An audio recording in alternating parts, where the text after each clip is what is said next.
I'm 98 years, and I think about it every day, how quickly it all slipped by, even when it felt slow.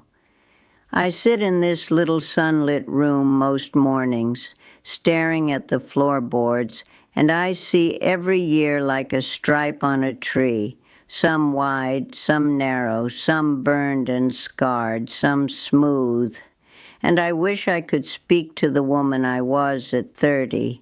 I wish I could sit beside her, take her hand, and tell her what I know now. Not because I want her to do anything differently, really, but so she might notice before it's too late. At 30, I thought I knew everything that mattered. I thought life had a shape I could understand. I had a husband I thought I loved, a small apartment that was mine, a job I was proud of, and friends who seemed steady enough. I thought those things meant I was living the life I was supposed to live. I didn't know what I was getting into. I didn't know what patience was. I didn't know how much of yourself you quietly give away. Marriage, oh, marriage. I thought it was about grand gestures and love that roared. But what I learned painfully slowly is that marriage is mostly about noticing the small things. The way he leaves his socks on the floor, or the way he doesn't remember to call your mother when he said he would, or the way you stop speaking to each other for days because both of you are too tired to argue but too proud to reach out. Those little silences pile up. They accumulate like dust on a shelf you always meant to clean. You think love can survive neglect. Sometimes it does, sometimes it doesn't. And the truth is, the things that hurt you most aren't the grand betrayals. They are the quiet, unremarkable days you never really shared, never really lived. I remember my body at 30. I had more energy than I could imagine, but I was careless with it. Sleep was a bother, vitamins a superstition. A twinge in the knee? Ignore it. A headache? Work through it. Eat anything, do anything, push yourself constantly. I thought I was invincible. Oh, my dear girl, how wrong I was. Now my bones creak. My teeth are brittle. My heart flutters sometimes in ways that make me sit very still and just breathe. I remember the first hints of all these things decades ago, and I ignored them because I thought I had more time. Your body will not wait. It does not negotiate. It will remind you eventually, and when it does, you'll wish you had listened. Ego. That sly, persistent thing that lives inside you whispering, you must be first, you must be heard, you must prove yourself. I followed it for decades, thinking that attention meant success, and success meant respect, and respect meant love. None of it did. I wasted mornings, afternoons, evenings chasing the approval of strangers. I ignored friends, family, my own children, in pursuit of recognition that was meaningless. And I see now at 98 that ego is a thief.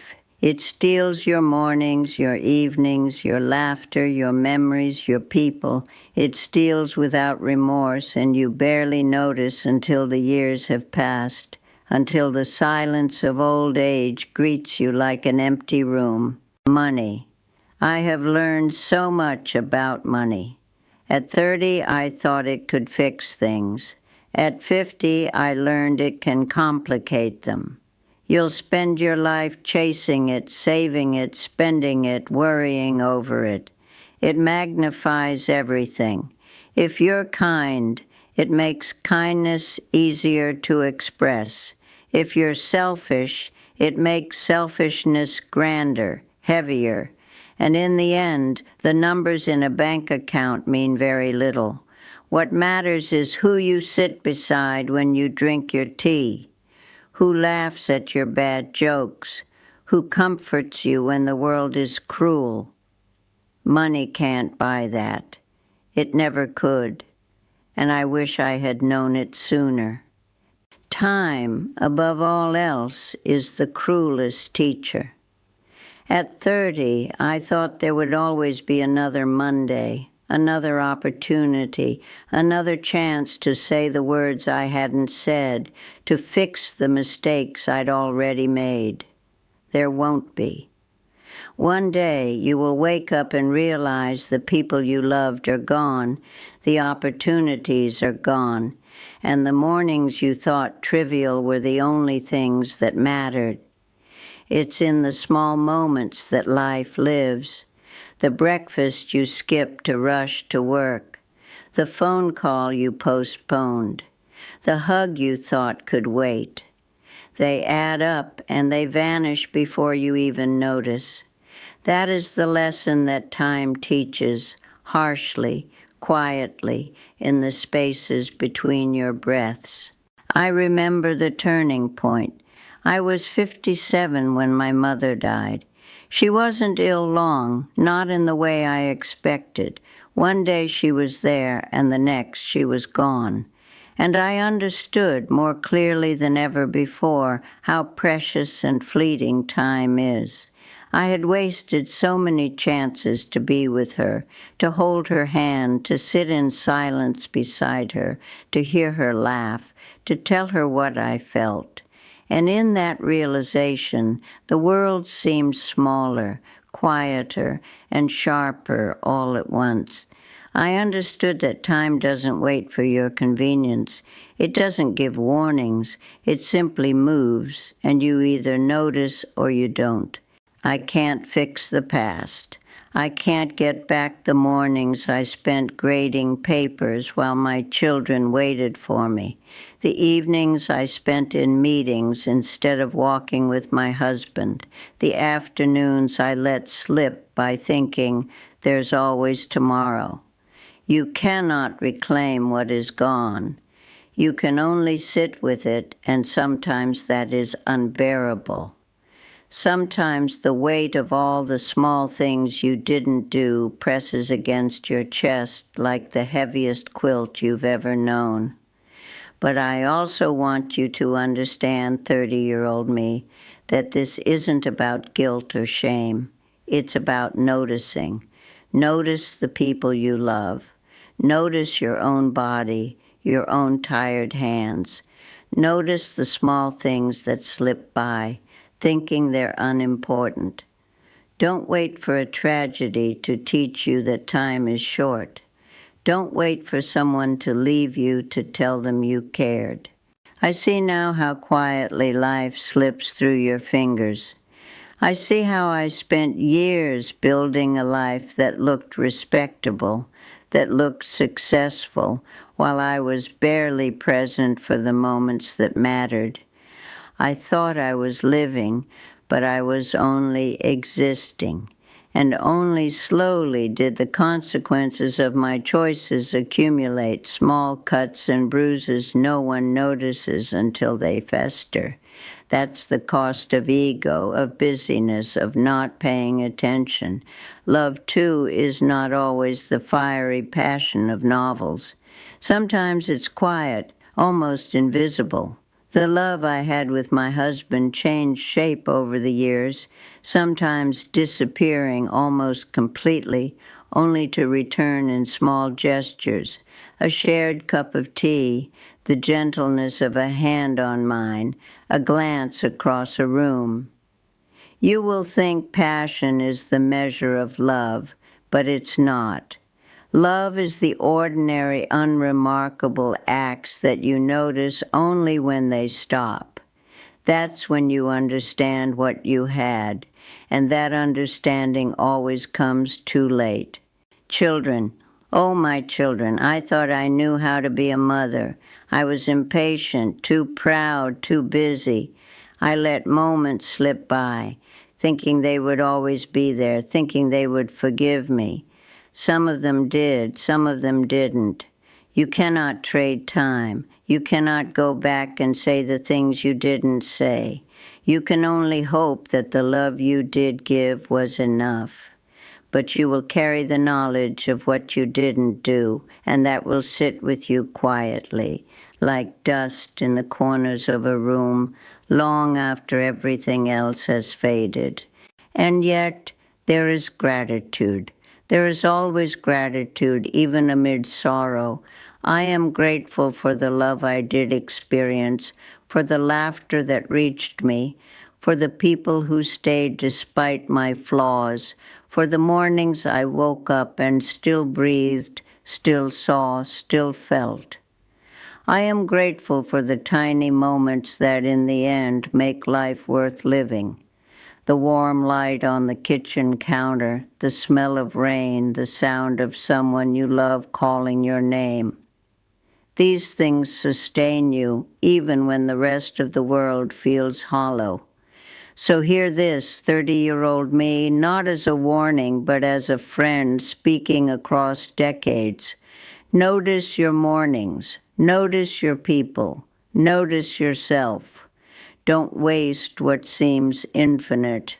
Don't wait for tomorrow to say you love someone, to take care of your body, to truly be present. Life is a collection of quiet moments. They seem small, but they are everything. You will spend decades chasing the wrong things, and you will learn only slowly what matters. You will work too hard, worry too much, speak too little, and listen too little. You will accumulate regrets quietly, like shadows that stretch longer each year. And that is life, isn't it? The small, silent cost of being human. But if you pay attention, truly pay attention, you might catch a few of the fleeting sparks of meaning along the way. You might notice the laughter of your children when they are still small enough to sit in your lap. You might hold your spouse's hand and feel the warmth, even when you are both tired and quiet.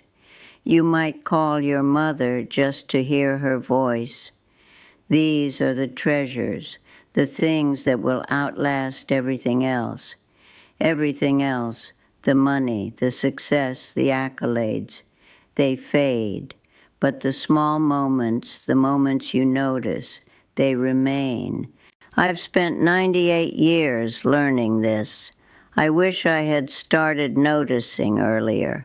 I wish I had slowed down, put down the work, put down the pride, and simply looked around more often.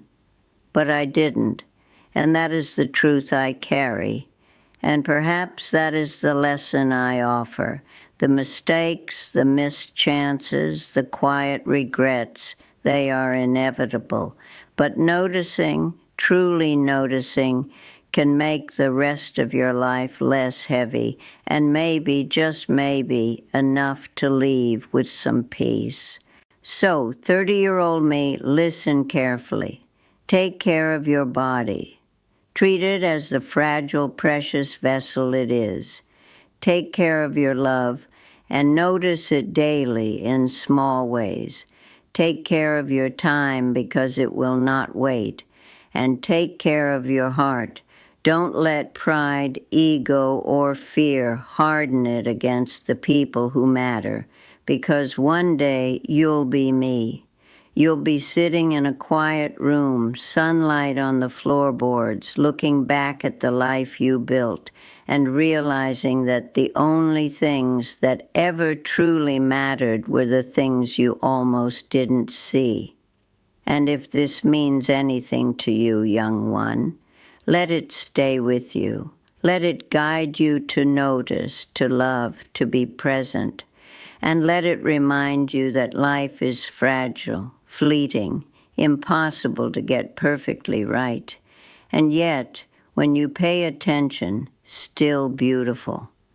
I am 98, and I have finally learned, in the quiet of my days, to let it all go.